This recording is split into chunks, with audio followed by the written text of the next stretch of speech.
इस नए विश्लेषण में स्वागत है। आज हम बिहार की उस विशाल और उलझी हुई नदी प्रणाली के अंदर गोता लगाने वाले हैं, जो वाकई में हैरान करने वाली है।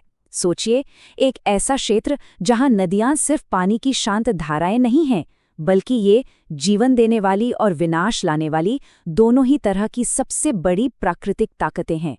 हिमालय की ऊंचाइयों से लेकर नीचे मैदानी इलाकों तक इन नदियों ने सदियों से यहाँ के पूरे भूगोल और समाज को गढ़ा है। आइए फटाफट आज की चर्चा के एजेंडे पर एक नज़र डाल लेते हैं। पहला, बिहार की जीवन रेखाएं। दूसरा, गंगा महान विभाजक। तीसरा, अशांत उत्तर। चौथा, स्थिर दक्षिण। पांचवां, वरदान, अभिशाप और आस्था। और अंत में परीक्षा के लिए कुछ बहुत ही जरूरी बातें। इस पूरे सफर में हम इस क्षेत्र को एक जीवित शरीर मानकर चलेंगे, जिससे ये समझना आसान हो जाएगा कि ये जलमार्ग भौगोलिक और सांस्कृतिक रूप से कैसे काम करते हैं। तो चलिए शुरू करते हैं हमारे पहले भाग से, बिहार की जीवन रेखाएं, प्रकृति की दोहरी शक्ति। सबसे पहले ये समझना बहुत जरूरी है कि इस राज्य का पूरा वजूद इसके प्राकृतिक ढांचे से कितनी गहराई से जुड़ा है। यहाँ की नदियाँ सिर्फ पानी का स्रोत नहीं हैं, सच कहूँ तो ये पूरी अर्थव्यवस्था का इंजन है। ये खेती को चलाती हैं, पीने का पानी देती हैं, व्यापार बढ़ाती हैं और यहाँ की संस्कृति की धड़कन है। लेकिन यहाँ एक बहुत बड़ा पेंच भी है।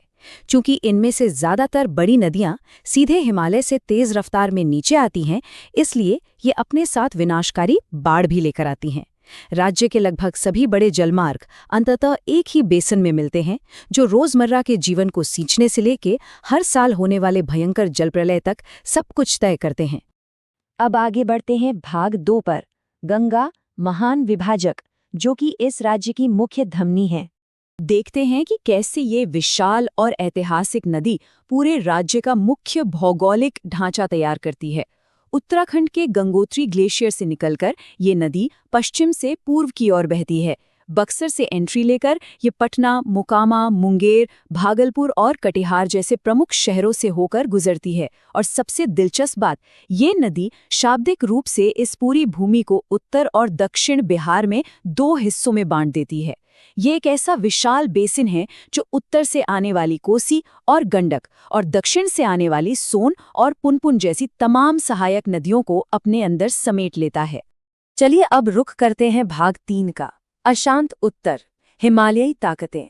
नेपाल के ऊंचे पहाड़ों से जो नदियां तेज रफ्तार से मैदानी इलाकों में गिरती हैं, जैसे गंडक, बागमती, कमला, महानंदा और घाघरा, उनका असर देखना वाकई रोमांचक है। और जब हम उत्तरी नदियों की बात करते हैं तो कोसी नदी का जिक्र आना तो तय है। कोसी एक तरह से इस पूरी कहानी की एंटी हीरो है। ये पहाड़ों से बेहद उपजाऊ मिट्टी और गाद लेकर आती है, जो खेती के लिए किसी वरदान से कम नहीं। लेकिन इसी भारी गाद की वजह से नदी का तल भर जाता है और ये लगातार अपना रास्ता बदलती रहती है। इसका यही अशांत स्वभाव अचानक आने वाली भयंकर बाढ़ का कारण बनता है और इसीलिए इसे बिहार का शोक जैसा कुख्यात नाम दिया गया है। अब देखते हैं भाग 4, स्थिर दक्षिण, पठारी जलधाराएं। गंगा के दक्षिणी हिस्से की तरफ नजर डालें तो पूरा नजारा ही बदल जाता है। ये तुलना बहुत ही स्पष्ट और दिलचस्प है। एक तरफ उत्तर की नदियां हैं जो बर्फीले पहाड़ों से आती हैं, तेज बहती हैं और अपने साथ भारी गाद और विनाशकारी बाढ़ लाती हैं। और दूसरी तरफ हैं दक्षिण की नदियां, जो मध्य प्रदेश की अमरकंटक पहाड़ियों जैसे पठारी इलाकों से निकलती हैं। सोन और पुनपुन जैसी ये नदियां काफी चौड़ी होती हैं और इनमें गाद की बजाय रेत ज्यादा होती है। ये उत्तर की नदियों की तरह अपना रास्ता नहीं बदलती, बल्कि काफी स्थिर रहती हैं, जो इन्हें स्थानीय नहरों और सिंचाई के लिए एकदम परफेक्ट बनाता है। और जब हम दक्षिण की बात कर ही रहे हैं तो गया की फल्गु नदी का रहस्य जानना बहुत जरूरी है। सतह पर सूखी, नीचे बहने वाली। पहली नजर में लगेगा कि ये नदी पूरी तरह सूख चुकी है, बस रेत ही रेत दिखेगी। कोई भी धोखा खा सकता है। लेकिन उसी सूखी सतह के ठीक नीचे एक पवित्र जलधारा लगातार बहती रहती है।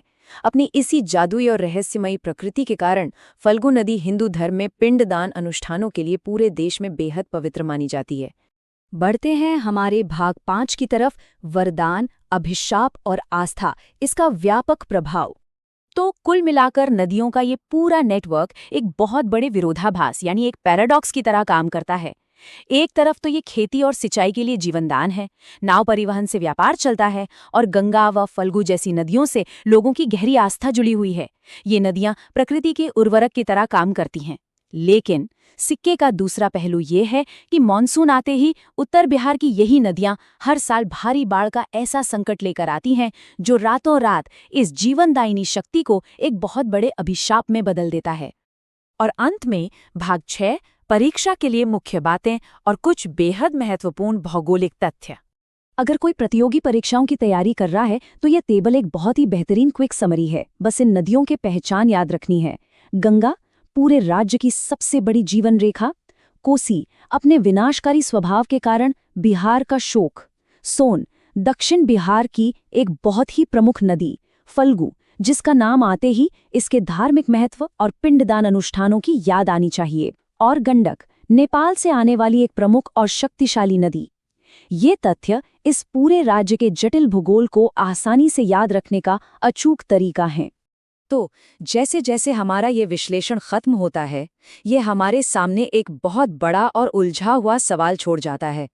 एक ऐसा राज्य जहां नदियां ही जीवन की सबसे बड़ी रेखा हैं और नदियां ही सबसे बड़ी विनाशक।